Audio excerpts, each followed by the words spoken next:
So how's it going, guys? This is Ryo Murata, photographer based in Tokyo. So I guess a lot of people have been waiting for impatiently for me to post a video on Cinestill 400D, my overall impressions and stuff like that. And I was actually waiting patiently because I actually ordered from their online website in North America and have it like ship over to Japan because Cinestill film stocks are really expensive in Japan. A typical Cinestill 800T costs roughly $30 in Tokyo. Same for 400D, it costs roughly $30, $28, considering the Forex FX actually exchange rate. So it is absurd to purchase Cinestill in Japan. It's much cheaper to just buy from their online website and have it ship over. That's still much cheaper. And I have been waiting for this film stock because I am an avid, or was an avid user of Fujifilm's Pro 400H, and ever since they sort of like discontinued that film stock, I was sort of like heartbroken because my heart was like wide open due to the fact that that spot remained open. And Kodak had their Portrait series and Kodak Gold, but it offered different like color palettes on the warmer side. And I was like wondering if anything new will pop up, especially in this ISO 400 range in the color negative space.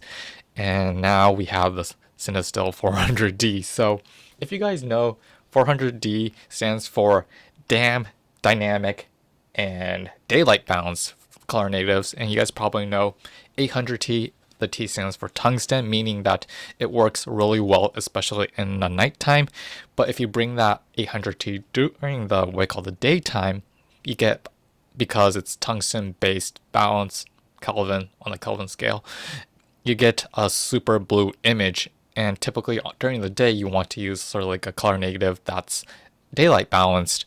So I was actually waiting for this film stock to come out in the open, and I finally got it. So similar to the 800T, the 400D is sort of like, how should I say it?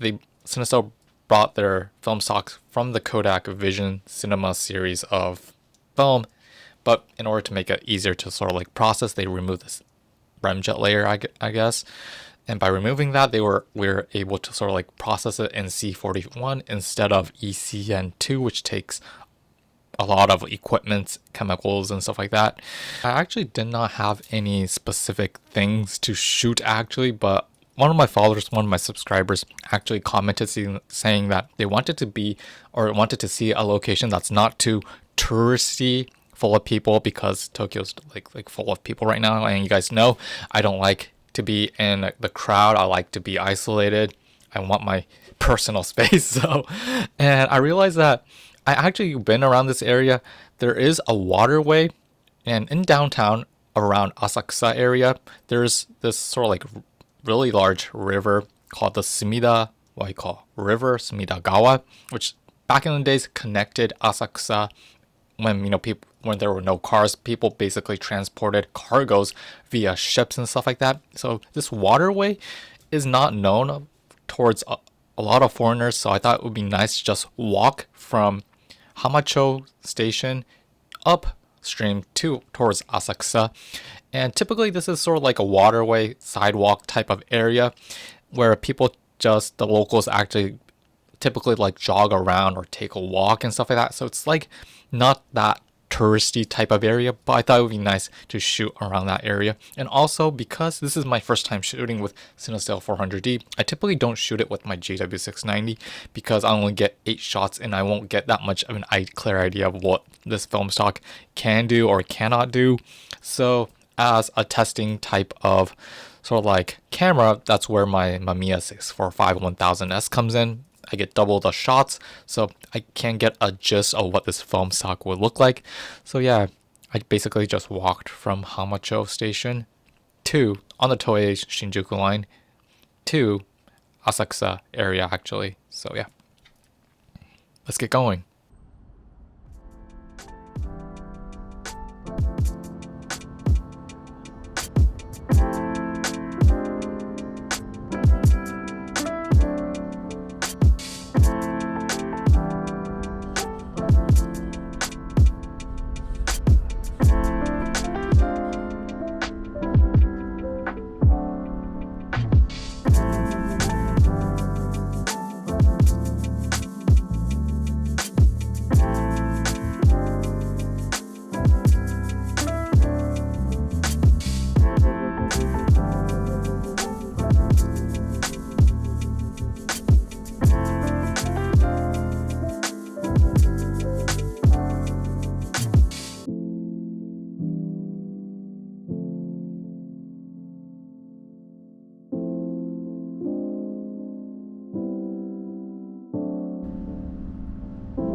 So after shooting with Cinestill 400D, how should I like say this comment on this area? But it's hard to explain. But when I was shooting with Cinestill 800D, I already know that areas that are like bright, so LEDs, lampposts, that light in the background will bloom. I understand that if you shoot with Cinestill 800D, and the remaining parts that are sort of like in the darkness, you won't see anything. However, it became apparent after shooting with Cinestill 400D that that's not only the case. What's the case, what mattered the most for me and probably the viewers is that things that are typically white, and photography is capturing light. So basically, you guys probably know, but people who are new need to understand that white basically reflects light the most, while black basically absorbs light and absorbs heat actually the most.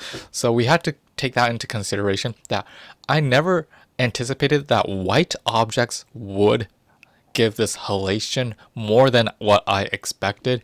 And this might be a great thing or a bad thing for some people, but in my case, I frequently shoot buildings which typically are white color. So what happens is that although when you shoot with a Kodak Gold 200 or any kind of like color negatives such as Portra 400, you won't see this happening because the white buildings will look white. However, when you shoot it with Cinestill 400D, white buildings or white signs or maybe white sidewalks will actually give this sort of like blooming effect, which might have a negative aspects on your overall series of photos, and it might sort of like digress that viewer's attention away from the main subject towards that area that's like sort of like giving that weird halation and stuff like that. So this might be a pro or this might be a con for some people. I have to mention that metal objects that basically reflect a lot of light is not an exception, because it becomes really apparent in most cases. And you guys probably know that Sumidagawa, there's a lot of tourist-y types of boats, especially like Himiko, which is a famous one actually. If you're ever in Tokyo, please ride that. That is a great experience. But right now it's crowded as heck actually. But when you look at the sort of like the spaceship type of ship that's made out of metal, I don't know what kind of metal, but it reflects so much light, and at the same time that light that's being reflected becomes that halation, and people might like it, might not like it, but in my case it looked super extreme, and I kind of wish I shot this shot with Kodak Gold so it would have a sort of like a natural fallout, natural graduation of colors from the shadow, from the highlights, and yeah. What else do I need to comment on this film stock?